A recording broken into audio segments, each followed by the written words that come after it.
A nice island in the Bay of Biscay.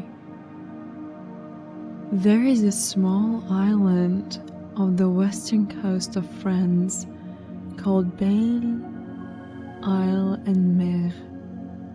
It's a beautiful rocky island where the weather is cool. As I described it to you, you are going to get cozy and comfy in your bed and allow yourself to drift off to sleep. So, make sure you have your favorite pillow and snuggle up in just the position you like. You are riding the ferry from the mainland. It's only about a 25-minute ride. You've decided to take a seat on the bow of the boat so that you can watch the island you are traveling to slowly become larger as the ferry grows closer. The weather is cool, but not too cool, and there is a steady headwind on the bow of the boat as it skims across the sea. There are some metal benches for people to sit in, but you decide to stand at the railing of the boat so that you can see the water rushing past below. You look down at the water and hear the sounds of the ocean lapping at the sides of the ferry boat. The wind is slightly salty and refreshing, catching your clothes and making them dance on your body. The hum of the engines is loud, yet calming. There are people sitting on the benches, talking in French as they watch the very same scene as you. A few kids are enjoying the ride more than anyone else, pointing and smiling during the entire ride. The ferry engine's slow because it is coming into port. The captain maneuvers the boat perfectly, docking with precision. Several workers get off the boat before it even comes to a full stop, grabbing all sorts of ropes to tie it securely, and bios to act as a buffer between the dock and the ferry. A small bridge extends off the side of the boat to allow for passengers to exit, and a large ramp on the end of the boat slowly lowers to allow for the cars that carry it across the bay to drive off. The whole process of unloading everything goes so smoothly, and there is no rushing and no waiting in line. You can hear some seabirds flying overhead as you enter the beautiful village. 4-story buildings line the seaside, colored in whites and creams, with some painting light pink and yellow. The rooftops are a matching gray, and you can see each building has a few chimneys for when the weather turns cold. Some buildings have very small balconies, only big enough to hold a few potted plants, and the shutters on the windows vary from mint green to leaf green, and some are shades of dark pink. There is a beautiful little town, bustling with the energy of its people. The village is situated in a cove, so that it is protected from the sea. You turn to look out into the turquoise water, and across the marina full of small boats, you see the sprawling nature of the island. golden and green hues of tall grasses stretch across the rocky shore. You can make out some old wartime buildings that have turned to ruins and see small windows that the soldiers could peek out to see enemy ships approaching. The buildings protected the soldiers, yet allowed enough access to fire their weapons out of the small rectangle windows. Nature has since taken over these structures, grasses growing high around them and vines clinging to the walls. Strong cedar trees thrive on this island, as well as a few other varieties of shorter trees. The trees cannot grow very tall here because of the high winds coming of the bay. You begin to walk through the village, and there are bicycles lining the streets, along with some scooters and small motorcycles. There are various places to dine that have large openings to seat many people outside. The tables and chairs at these establishments are placed as closely together as they can get, allowing for a maximum number of customers. Some shops you pass by are filled to the brim with one-of-a-kind paintings, flashing their beauty through the windows, enticing people to enter the gallery and buy one to take home. You are enjoying the simple geometric shapes of the architecture and how so many windows are open, letting the fresh air in. Some of the open windows have white curtains dancing in the wind. As you pass by a busy crepe shop, you can smell the aroma of chocolate and the batter of the crepes cooking on the skillet.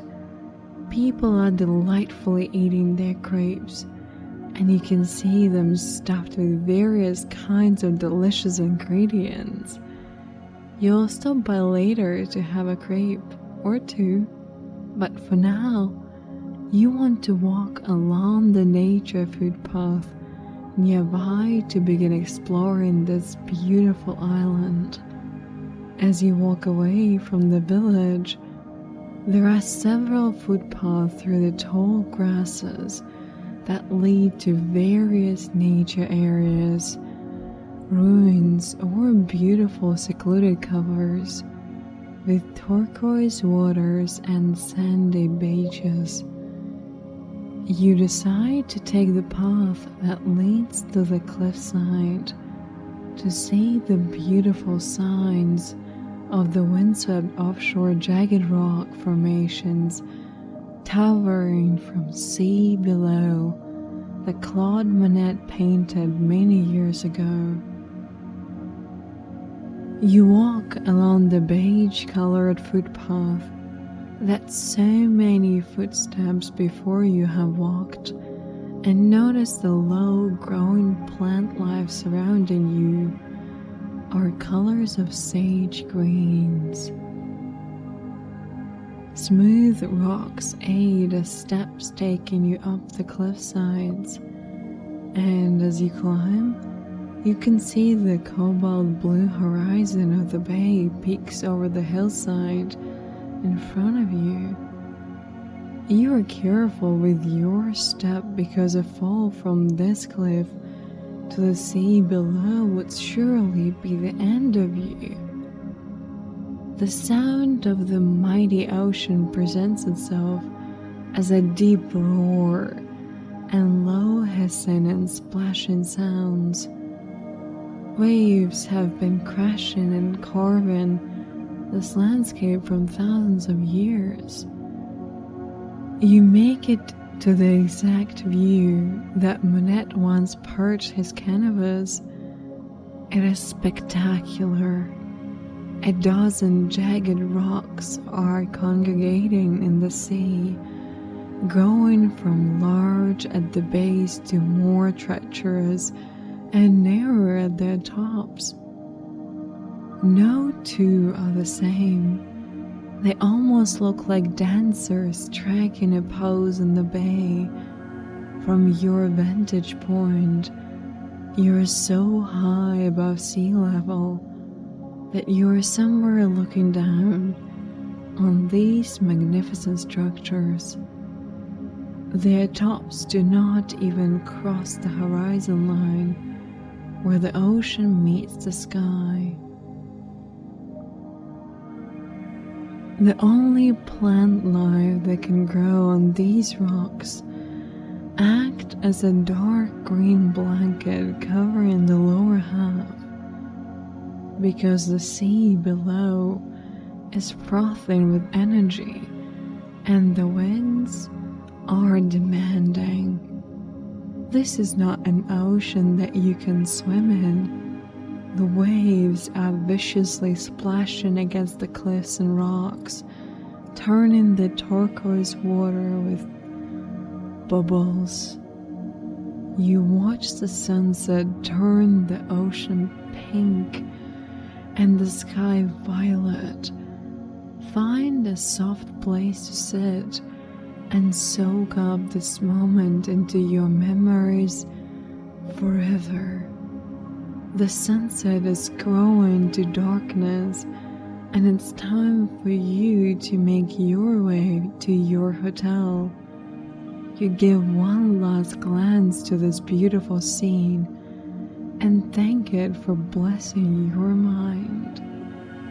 As you walk back along the footpath you came in on, the sounds of the ocean gently fade away until all you can hear are your eager footsteps taking you to where you will get a good night's sleep. The sky is turning light orange where the sun is escaping, and dark blue as night draws in. The footpath winds and turns leading to a narrow road that is also a beige and grey color. It's a gravel road that can only fit one car at a time. You pass by houses in the countryside, and they are all white with grey rooftops. There are large protective white doors that cover all the doors and windows of these summer homes to protect them from any strong winds that hit the island.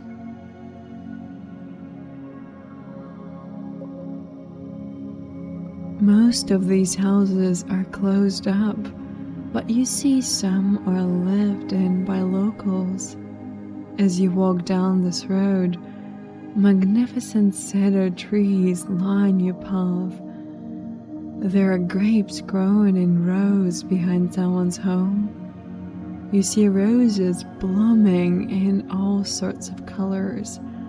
The scenery in the distance is rolling hills dotted with white houses that are all closed up and protected, awaiting their family's return. You're making your way back to the marina, and the streets become paved. The small cars on this island park parallel, so closely to one another, it's hard to figure out how they get that way, or how they can even pull out. There are a few more blocks to go before your hotel, and you are enjoying every moment of this walk. The sky is dark, but the moon is almost full, illuminating everything with its cool glow. You begin to pass by a tall rock wall on your left that looks like it was hand-built many years ago. It's about 10 feet high and you can't tell what's on the other side. but you can see that a little further in front of you, the wall becomes shorter. As you make it to the point where the wall dips to your height, you can see that this wall surrounds a large graveyard, and all you can see is hundreds of white crosses filling your vision. Only a few of the crosses are stone-colored. You come to the closed wrought iron gate to this graveyard and peer through to the other side. You take in the stillness of the sight and see the moonlight blanketing the tombs. It's time to keep moving towards your hotel, and you haven't been there yet, so you don't know exactly what to expect. A warm glow emits from a building that is drawing closer, and there are red awnings over the windows and a small sign that reads, "The Hotel de Belle." This is your hotel, and you're so ready to rest after this long and beautiful day. The old door is painted creamy green. The windows, panes, and the door are old and look like the surface of water. You grasp the brass handle and it is cool in your hand. The door opens effortlessly, welcoming you like it has welcomed many others. There is a French man who greets you with bonjour and gets your information. He hands you a gold key and tells you that your room is on the 3rd floor, facing the ocean. You don't have anything but your backpack with you, so you make your way up the stairs that seem like they were built for a very small person. 3 flights up and you come to your room, number 11.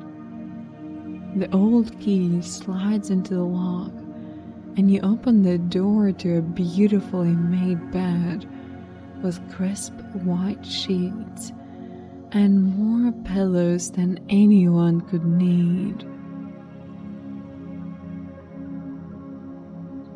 There is no television, just 2 ornate lamps with shades that match the green of the front door, sitting atop matching bedside tables and built from wood. You put your things down and make your way to the small restroom. It's perfectly clean and is only big enough to fit you. The shower is welcoming, but you would rather save it for the morning. Gaze into the mirror before getting into bed to see your happy face and how grateful you are to be here.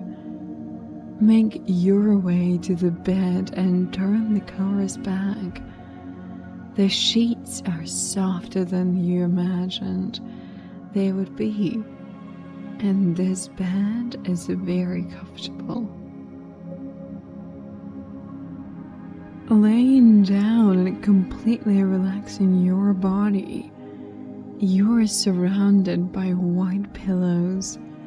You gaze out the windows of your room and you can see the moonlight glimmering on the surface of the ocean like the way diamonds shimmer in the light.